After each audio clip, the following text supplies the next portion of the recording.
As our boat entered the broad mouth of the Mekong River, we were on deck, eager for our first glimpse of the little town Phnom Penh, where we were to land and outfit our expedition for Angkor. Passing through the rich delta flats, we felt the hypnotic power of this tropical land. There was something menacing and magnetic in the blue-black jungle crouching on the river banks. The enthusiasm which had filled us since leaving France was offset for an instant by this unknown, mysterious country. Almost immediately, this feeling was relieved by the novel sights around us. Floating villages built on bamboo rafts that rise and fall with the tides and floods. A strange sight indeed. An indolent way to live. The water provides food and also solves the problem of sanitation. Many natives are born, reared, and spend their entire lives in these floating villages without ever setting foot on land.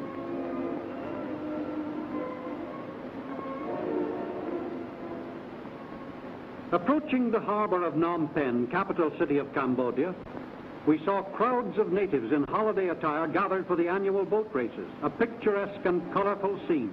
We were fortunate to arrive at such a momentous occasion.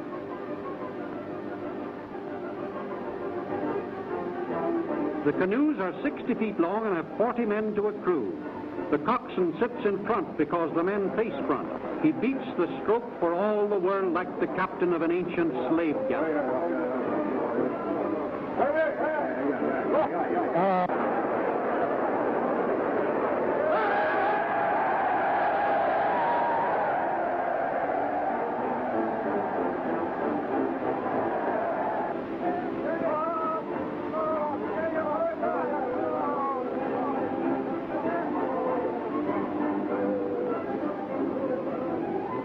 The boat with the flag was last year's champion and now wins again. Its crew stand up to the sweeps like gondoliers. The long, barbaric canoes fit perfectly into this tropical setting.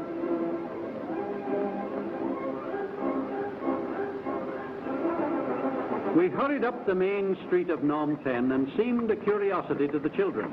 Primitive ox carts and native cabs drawn by ponies were the only methods of transportation. Teeming markets displaying cooked food flanked the streets in a typically Oriental manner.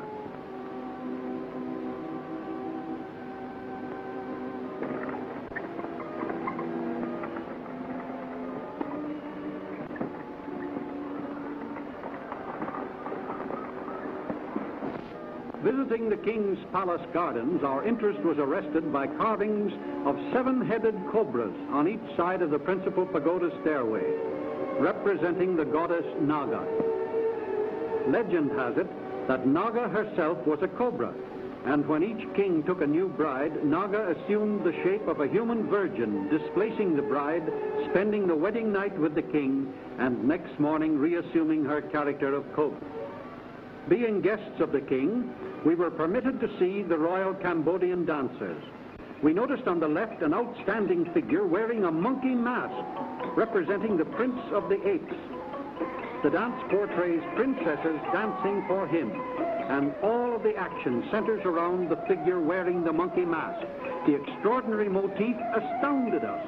The unbelievable suggestion of apes wielding power over human beings was unheard of outside of this part of the world and dates back to ancient times.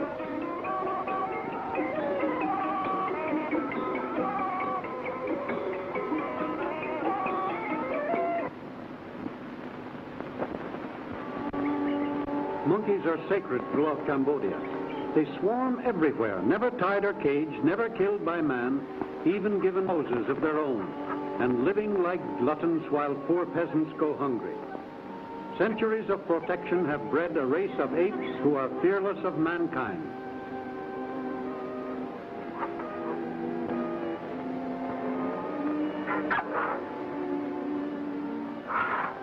The royal elephants, used only on state occasions.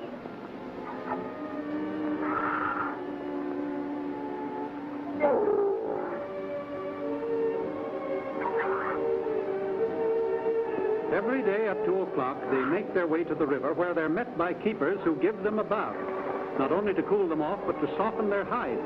and keep their great hoof paths clean and pliable. Water affords them great relief in this hot tropical country, which is only a few degrees removed from the equator.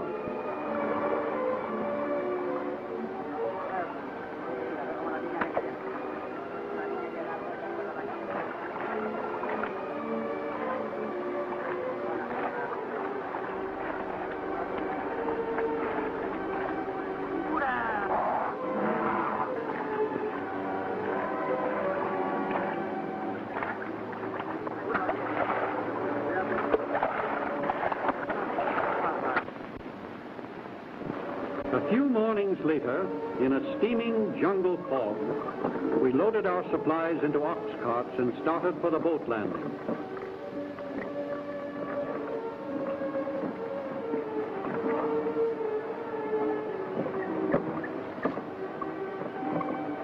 When the natives learned our destination was Angkor, they refused to rent us their boats, or sampans as they call them. They said that white men who went to Angkor never came back, and they didn't want to lose their boats. They insisted the curse of the high gods had been on the jungles for centuries.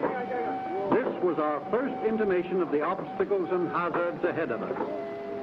In the end, we were compelled to buy their boats outright, and with much difficulty and bribery, we finally succeeded in getting together enough men to handle them.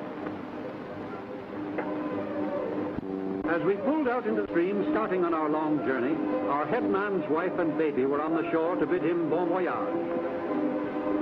We noticed he had brought stowaway friends with him for whose services we hadn't bargained.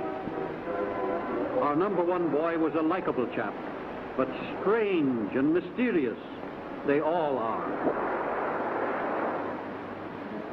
Angkor is 300 miles inland, and at the time of our expedition, rivers were the only highways to Angkor. 1,000 years ago, this land was greater than Egypt at its prime. When William the Conqueror swooped down on England, Charlemagne fought the Gauls, Cambodia led the world in culture.